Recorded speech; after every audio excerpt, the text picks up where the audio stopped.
Hello नमस्कार साथियों, स्वागत है आप सभी का प्रीलिम्स बूस्टर सीरीज में। दृष्टि आईएएस की तरफ से ये पहल बीपीएससी प्रीलिम्स के एग्जामिनेशन को ध्यान में रखते हुए बनाई गई है, जिसमें हम बहुत ही इंपॉर्टेंट टॉपिक को 20 मिनट के क्विक रिवीजन के साथ कवर कर रहे हैं, जिससे संबंधित प्रश्न हमें एग्जाम में देखने को मिलते हैं। तो आज के इस सेशन में हम लोग बात करने वाले हैं कोशिका की संरचना के बारे में। आप जानते हैं कि कोशिका जो है वो जीवन की एक मूल इकाई होती है और विज्ञान की शुरुआत, खासकर जीव विज्ञान की शुरुआत तो बिना कोशिका के हो ही नहीं सकती, और यही वजह है कि यहाँ से प्रश्न हमें देखने को मिलते हैं। तो चलिए देखते हैं इसके बारे में। तो सबसे पहले अगर हम देखें कि कोशिका क्या है, जीवन की मूलभूत इकाई है, और ये जीवन की मूलभूत इकाई मुख्य रूप से दो तरीके की होती है, एक पौधों में पाई जाने वाली और एक जंतुओं में।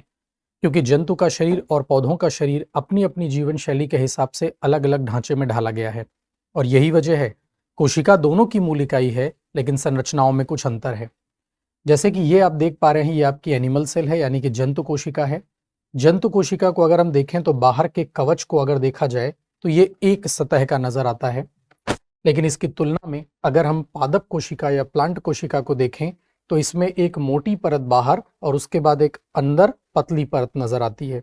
इसका मतलब दो सतह से बनी हुई संरचना है पादप की और एक सतह से बनी हुई संरचना है जंतुओं की। दोनों में अगर हम मुख्य रूप से देखें कि क्या अंतर पाए जाते हैं, तो ये हमारे लिए सबसे इंपॉर्टेंट है। अंतर के आधार पर एनिमल सेल इधर है और प्लांट सेल इधर है। सबसे पहले हम बात कर रहे हैं एनिमल की भित्ति, यानी कि जो जंतुओं में भित्ति है, बाहर की ओर पाई जाने वाली भित्ति है। ये भित्ति जो है ये मुख्य रूप से एनिमल सेल में तो अनुपस्थित है, लेकिन उपस्थित होती है यहाँ पर। यानी यहाँ पर अगर मैं सही मायने में देखूं तो आप इस शब्द को ऐसे कर सकते हैं कि एनिमल सेल को छोड़ देते हैं, हम केवल भित्ति शब्द को ले लेते हैं। तो ये जो बाहर की भित्ति होती है, बाहरी भित्ति, ये पादप कोशिका में होती है, सेल्यूलोज से बनी होती है। आकार की बात करें तो आकार आमतौर पर अनियमित या गोलाकार हो सकता है जंतुओं में, लेकिन निश्चित होता है आयताकार, कुछ इस फॉर्म में दिखाई देगा, भुजाकार। क्लोरोप्लास्ट, जिसको आप हरित लवक के नाम से जानते हैं, जंतुओं में हरा रंग जैसा कुछ भी नहीं होता, तो अनुपस्थित है, लेकिन पौधों में उपस्थित होना आवश्यक है प्रकाश संश्लेषण के लिए, क्योंकि पौधे अपना खाना स्वतः इसी के द्वारा बनाएंगे। इसके बाद आता है वैक्यूल, जो कि बहुत खास अंतर बनाता है पादप कोशिका और जंतु कोशिका के मध्य में। वैक्यूल जो है एक पानी से भरी हुई थैली होती है, जो कि बहुत बड़ी और बीच में नजर आती है पादप कोशिका में, लेकिन छोटी और एक से ज्यादा नजर आती हैं जंतु कोशिका में। तो यहाँ पर छोटी और अनेक हो सकती हैं, लेकिन यहाँ पर एक बड़ा सेंट्रल वैक्यूल होता है जो बीच में ही पाया जाता है। यह है इसकी सबसे बड़ी खासियत। इसके बाद आता है सेंट्रियोल। सेंट्रियोल एक बहुत ही खास अंग है जो दोनों में अंतर उत्पन्न करता है, क्योंकि सेंट्रियोल जो है ये उपस्थित होता है हमारी जंतु कोशिका में और अनुपस्थित होता है पादप कोशिकाओं में। ऐसे ही लाइसोजोम की बात करें तो अधिक संख्या में होते हैं जंतुओं में, कम संख्या में होते हैं पादपों में। कोशिका की झिल्ली, कोशिका की झिल्ली केवल कोशिका झिल्ली उपस्थित होती है और यहाँ पर अंदर उपस्थित होती है, यानी कि अंदर पाई जाने वाली सतह और इसकी पहली सतह दोनों समान है। कोशिका झिल्ली दोनों में समानता है। भंडारण की बात करें, भोजन कैसे रखा जाएगा, तो जंतुओं में ग्लाइकोजन और वसा के रूप में रखा जाता है, जबकि पौधों में स्टार्च। और इसीलिए जब आप पौधों से भोजन प्राप्त करते हैं तो वो स्टार्च के रूप में मिलता है। हमारे शरीर में भोजन का जो एकत्रीकरण है वो ग्लाइकोजन और वसा के रूप में बनता है। हम जो ग्लूकोज खाते हैं अधिक मात्रा में बचा हुआ ग्लाइकोजन में, और जो भी चीजें अधिक मात्रा में भोजन पर खाएंगे वो सब वसा में परिवर्तित होंगी। विभाजन की प्रक्रिया की बात करें तो जंतुओं में क्लीवेज शब्द से इस्तेमाल होता है और यहाँ पर सेल प्लेट के इस्तेमाल से बदलाव देखने को मिलता है। ये दोनों में मुख्य रूप से अंतर हैं, और अगर मैं इन अंतरों में बात करूं तो एग्जाम के परिदृश्य में सबसे इंपॉर्टेंट आपका क्लोरोप्लास्ट है, भित्ति है, वैक्यूल है और लाइसोजोम है। ये चार चीजें मुख्य अंतर के रूप में आती हैं। दोनों में समानताओं की बात करें तो दोनों ही आपकी यूकैरियोटिक कोशिका है। यूकैरियोटिक कोशिका का मतलब होता है पूर्ण विकसित कोशिकाएं हैं, जंतु की भी और पादप की भी। ऐसे ही दोनों कोशिका में कोशिका झिल्ली, cytoplasm, nucleus, mitochondria, endoplasmic reticulum, गाल्जी body और राइबोसोम पाए जाते हैं। यानी ये जो भाग आपके सामने लिखे गए हैं, तो हमें संरचना पर भी देखने को मिलते हैं कि दोनों ही बराबर प्रारूप में पाए जाते हैं, दोनों में कोई अंतर नहीं है, इक्वल रूप में पाए जाते हैं ये सारे। तो ये तो यहाँ पर सब उपस्थित हैं ही। इसके बाद आता है दोनों ही जीवन की मूलभूत संरचना और क्रियात्मक इकाई हैं। तो दोनों ही जीवन की आधारभूत इकाई हैं, दोनों में खास बात आती है। अगर हम निष्कर्ष के लेवल पर बात करें तो कुछ संरचनाओं में अंतर होते हैं, लेकिन कार्यप्रणाली और भूमिका में थोड़े से अलग हो जाते हैं। ऑब्वियस सी बात है, पौधे अपना भोजन स्वयं बनाते हैं, जंतु नहीं बनाते। पौधे मौसम की मार ज़्यादा झेलते हैं क्योंकि बाहर होते हैं, जंतु कम झेलते हैं, और इसी प्रकार से दोनों में वृद्धि और विकास भी अलग अलग होता है। लेकिन अन्य अंग एक समान है तो अंगों की क्रियाएं भी बिल्कुल एक समान होती हैं। अगले बिंदु पर हम लोग बात करेंगे तो नाम आया प्रोकैरियोटिक और यूकैरियोटिक कोशिकाओं का।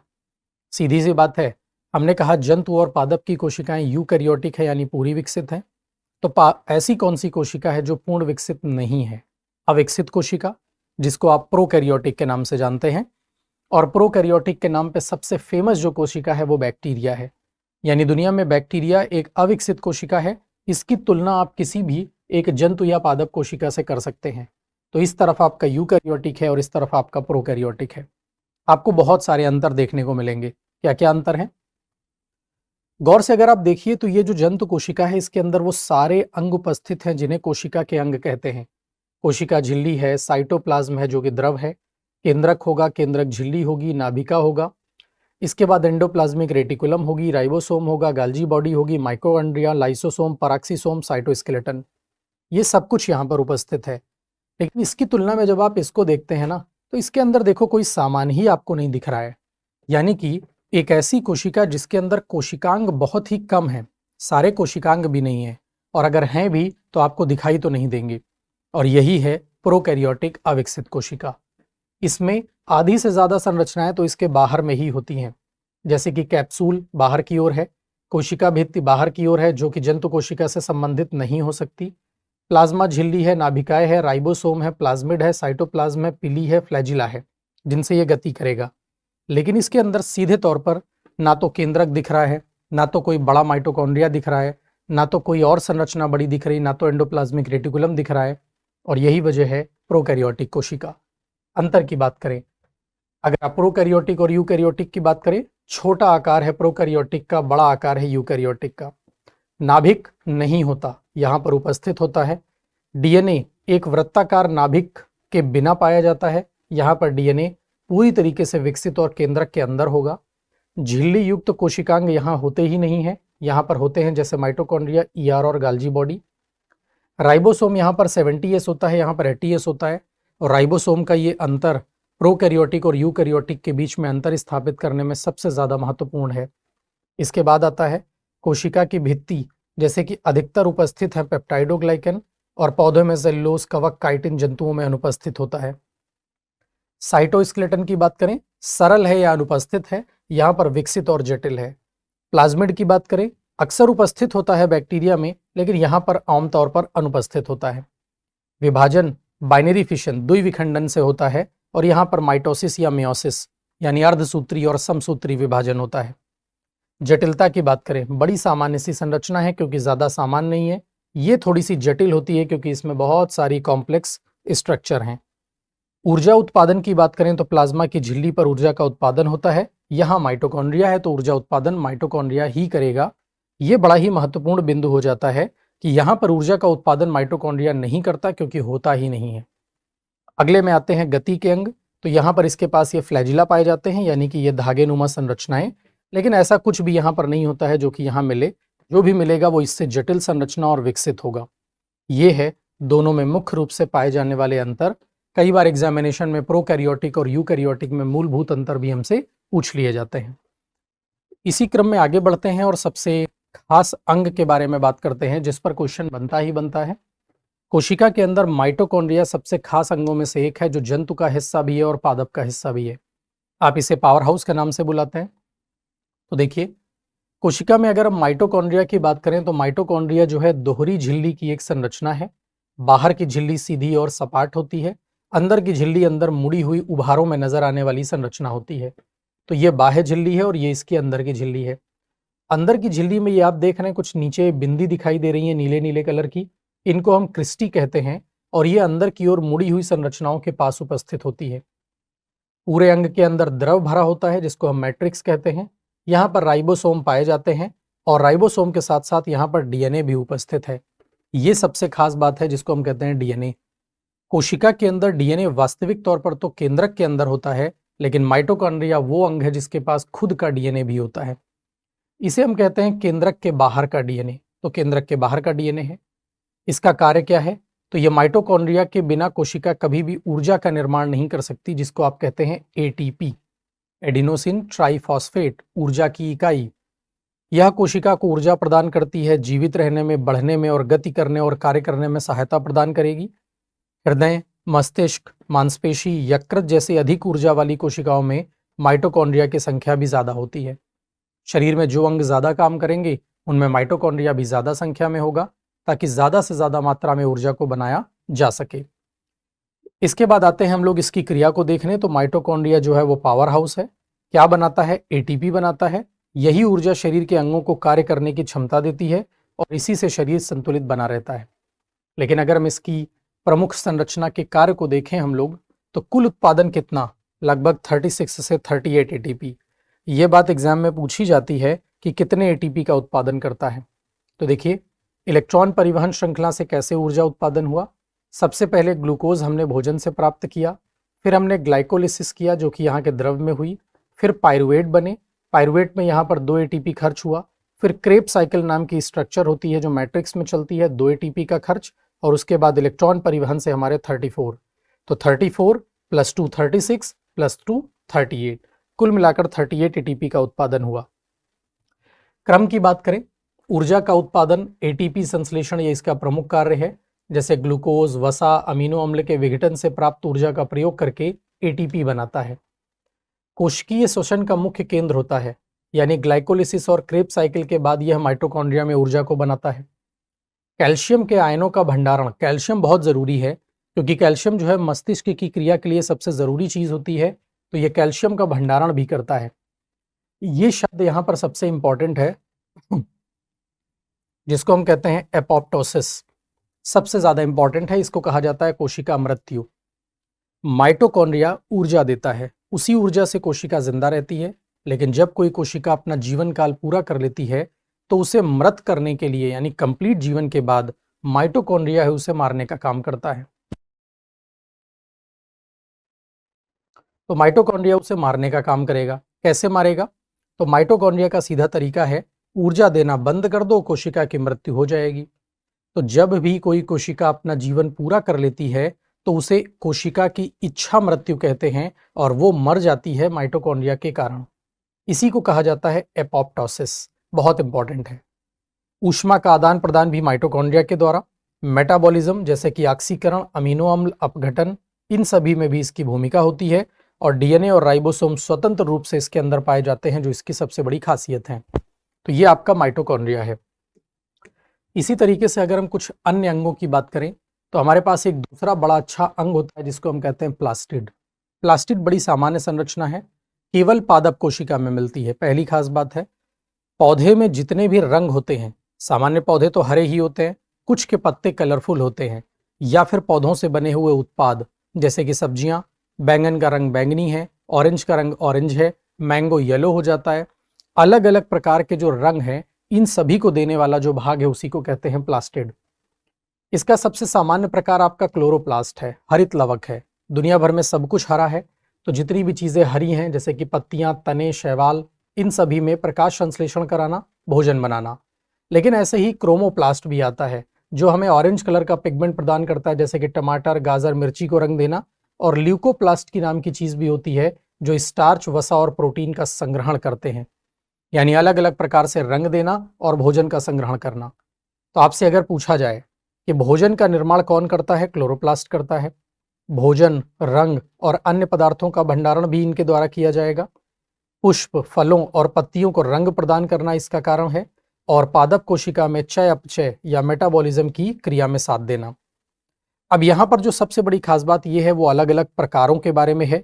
ल्यूकोप्लास्ट भोजन का संग्रहण, क्रोमोप्लास्ट रंग देना, क्लोरोप्लास्ट हरा रंग देना, और प्रोप्लास्ट जो रंगहीन होता है लेकिन वही ये सब बनाकर हमें देता है। संरचना की बात करें, संरचना में बाहर की ओर एक झिल्ली होती है जो सुरक्षा प्रदान करती है। अंदर की ओर झिल्ली होती है जो अर्धपारगम्य और प्रोटीन के आवागमन में मदद करती है। अंदर की ओर द्रव भरा होता है जिसे हम स्ट्रोमा कहते हैं, यहीं पर भोजन बनाने की क्रियाएं होती हैं। थैलाक्वाइड, यह एक थैलेनुमा संरचना होती है ये वाली, तो ये जो संरचनाएं आपको दिख रही हैं ये थैलाकॉइड हैं, जो ऐसा लगता है जैसे 5 रुपए के सिक्के एक के ऊपर एक रखे गए होंगे। इसके बाद स्ट्रोमा और लैमेला इसके अंदर भरे हुए द्रव के भाग हैं। यहाँ पर भी स्वतः का अपना डीएनए भी होता है, तो ये डीएनए का अपना भाग भी पाया जाएगा। और इसके बाद भोजन और स्टार्च का भंडारण भी इसके अंदर किया जाता है। किसी भी कोशिका के भीतर इसकी सबसे अहम भूमिका होती है भोजन का निर्माण करना, जैसे कि हरित लवक इसका सबसे सामान्य प्रकार है। भोजन का निर्माण यानी कि प्रकाश संश्लेषण, कार्बन डाइऑक्साइड और जल का ग्रहण, ऑक्सीजन का उत्पादन और ग्लूकोज का निर्माण, यही प्रकाश संश्लेषण की क्रिया है। जब भी कभी पानी इसके अंदर आएगा, एक प्रकाशिक अभिक्रिया होगी और एक अप्रकाशिक अभिक्रिया होगी। तो प्रकाश संश्लेषण के दो भाग हैं, प्रकाशिक और अप्रकाशिक। थैलाकॉइड झिल्ली में जो की जाएगी वो प्रकाशिक है और स्ट्रोमा में जो की जाएगी वो अप्रकाशिक है, लेकिन दोनों को मिलाकर कुल प्रक्रिया यही है कि जल और कार्बन डाइऑक्साइड का ग्रहण और ऑक्सीजन और ग्लूकोज का उत्पादन। इसीलिए इसके कार्यों में आता है स्टार्च का निर्माण और भंडारण, वसा और प्रोटीन का संश्लेषण और भंडारण, अन्य कार्यों में वृद्धि और विकास में सहायक, क्योंकि कोशिका का एक अहम भाग है। इसी प्रकार अगर हम कोशिका में पाए जाने वाले अन्य अंगों की बात करें, जैसे कि केंद्रक, कोशिका का मस्तिष्क है, सभी क्रियाओं का नियंत्रण करता है, डीएनए की वंशानुगति में उपयोग होता है, सभी गतिविधियों का जैसे कि वृद्धि, विकास, प्रजनन, प्रोटीन संश्लेषण का नियंत्रण, और इसके अंदर राइबोसोम का भी निर्माण होता है जो कि न्यूक्लियोलस नाभिकाय के द्वारा होगा। अगला आता है ये बंडल जैसी पाई जाने वाली संरचनाएं। ये जो बंडल जैसी पाई जाने वाली संरचनाएं हैं ये गाल्जी काय हैं और इनका कार्य होता है जो भी प्रोटीन निर्माण कोशिका में हुआ है उसमें संशोधन करना। प्रोटीन निर्माण कोशिका करेगी, लेकिन आवश्यकता के अनुसार जो संशोधन है वो गाल्जी काय करके देगा। साथ ही साथ इसमें लाइसोसोम को बनाने की क्षमता भी होती है, ये इंपॉर्टेंट पॉइंट है। जब इससे लाइसोसोम बन जाता है तो ये एकल झिल्ली से बना हुआ एक भाग है जिसके अंदर खूब सारे एंजाइम भरे होते हैं, और आप इसी को कहते हैं कि ये कोशिका की सफाई प्रणाली में सहायक है, क्योंकि यही वो लाइसोसोम है जिसे आप कहते हैं आत्मघाती थैली। शरीर के अंदर जितनी कोशिकाएं मर जाती हैं उन कोशिकाओं के अंदर इसे फट जाता है और फटने के बाद उस कोशिका को अपघटित करके शरीर से बाहर कर देता है। तो मृत कोशिकाओं की सफाई करने वाले अंगों में नाम किसका है? लाइसोसोम का है। अन्य महत्वपूर्ण अंग की बात करें तो हमारे केंद्रक को घेर कर रखने वाली ये पाइपलाइन जैसी संरचनाएं, जिन्हें हम कोशिका की पाइपलाइन एंडोप्लाज्मिक रेटिकुलम भी कहते हैं, दो प्रकार की होती हैं। किसी का सतह चिकना है, किसी का सतह खुरदुरा है। सतह अगर चिकना है तब तो हम कहेंगे कि यहाँ पर राइबोसोम नहीं है। राइबोसोम छोटे छोटे दाने होते हैं जो सतह के ऊपर चिपके हैं, चिपके होंगे तो खुरदुरा, नहीं होंगे तो चिकना। और अगर ये चिकना है तो ये फिर अलग अलग कार्यों में जैसे कैल्शियम आयन का भंडारण, विषैले पदार्थों का निष्कासन, इनमें मदद करेगी। लेकिन अगर राइबोसोम है तो राइबोसोम का मतलब होता है प्रोटीन का संश्लेषण, क्योंकि राइबोसोम हमारे कोशिका में प्रोटीन की फैक्ट्री बुलाए जाते हैं, तो प्रोटीन बनाने में ही सहायक है। यानी ये पाइपलाइन क्या करती है? जिसमें राइबोसोम है वो प्रोटीन बना रही है, जिसमें राइबोसोम नहीं है वो लिपिड बना रही है, और भर के इसी पाइपलाइन में भर देती है। बनाते रहना और अंदर की पाइपलाइन में भरते रहना। भरे हुए प्रोटीन में बदलाव, जरूरत के अनुसार संरचना परिवर्तन करेगा कौन? ये गाल्जी काय, और गाल्जी काय उसे लाइसोसोम के रूप में कोशिका से बाहर उत्सर्जित भी करेगा। इसीलिए राइबोसोम कोशिका के लिए बड़ा महत्वपूर्ण होता है। ये कोशिका में पाए जाने वाले सबसे छोटे कण होते हैं, प्रोटीन संश्लेषण का सबसे प्रमुख कार्य करते हैं, और रफ ईआर यानी कि खुरदरी ईआर की सतह पर ये पाए जाते हैं। संक्षेप में अगर इन कार्यों के महत्व को देखें, एक एक लाइन में पढ़ा जाए प्रीलिम्स के हिसाब से, तो न्यूक्लियस नियंत्रण और आनुवंशिक सूचना का संचरण, एंडोप्लाज्मिक रेटिकुलम प्रोटीन व लिपिड का संश्लेषण और परिवहन, गाल्जी बॉडी पदार्थों का संशोधन, पैकिंग और स्राव, राइबोसोम प्रोटीन का संश्लेषण, और लाइसोसोम पाचन और अपशिष्ट का निपटान, ये इसके सबसे प्रमुख कार्यों में शामिल है। तो यहां से हमारी कोशिका के अंदर के प्रमुख अंगों पर जिन पर सवाल बनता है वो पार्ट हमने कंप्लीट कर लिया है। यहां पर आपके सामने एक टेबल दी गई है और इस टेबल में हमने उन सभी अंगों के बारे में बात की है जो कोशिका में हैं और उनके खोजकर्ता। सारे तो नहीं, लेकिन कभी कभी प्रीलिम्स में खोजकर्ताओं पर सवाल बन जाता है।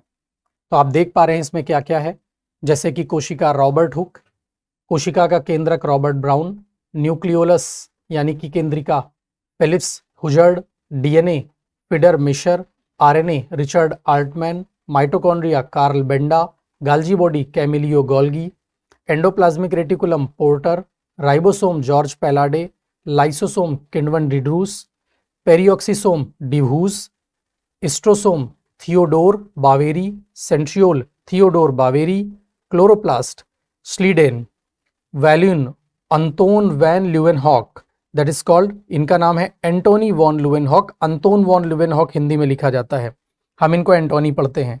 साइटोस्केलेटन जो है कीर्थ पोर्टर ने डिस्कवर किया, स्मूथ वाली यानी चिकनी वाली ईआर पोर्टर ने डिस्कवर करी, ग्लाइकोऑक्सीसोम लॉर्डन ने डिस्कवर किया, और पीटोसोम एरन कोहन ने डिस्कवर किया।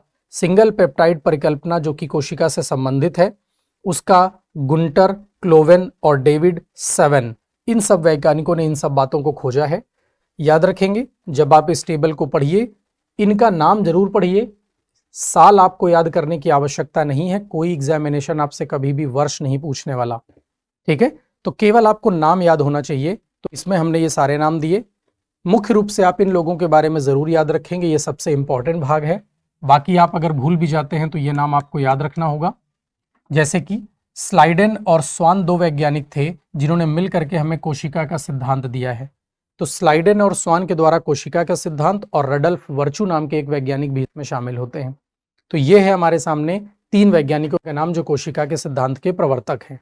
तो ये बात यहां तक आपको याद रखनी है। और इस वीडियो के अंत में आपके इसी टॉपिक से संबंधित कुछ महत्वपूर्ण प्रश्न मैंने आपको प्रैक्टिस के लिए दिए हुए हैं। आप वीडियो देखेंगे, पढ़ेंगे और उसके बाद इन प्रश्नों के उत्तर आप वीडियो के कमेंट बॉक्स में कमेंट करके ज़रूर बताइएगा। और इसी तरीके जुड़े रहिए हमारी इस सीरीज़ में जिसमें हम मोस्ट इंपॉर्टेंट टॉपिक को कवर करने वाले हैं आपकी प्रीलिम्स से पहले। तो चलिए आज यहीं तक रखते हैं, मिलते हैं नए वीडियो में। So thank you very much. अब एग्जाम की तैयारी को और बेहतर करने के लिए हमारे चैनल को लाइक, शेयर और सब्सक्राइब करना ना भूलें।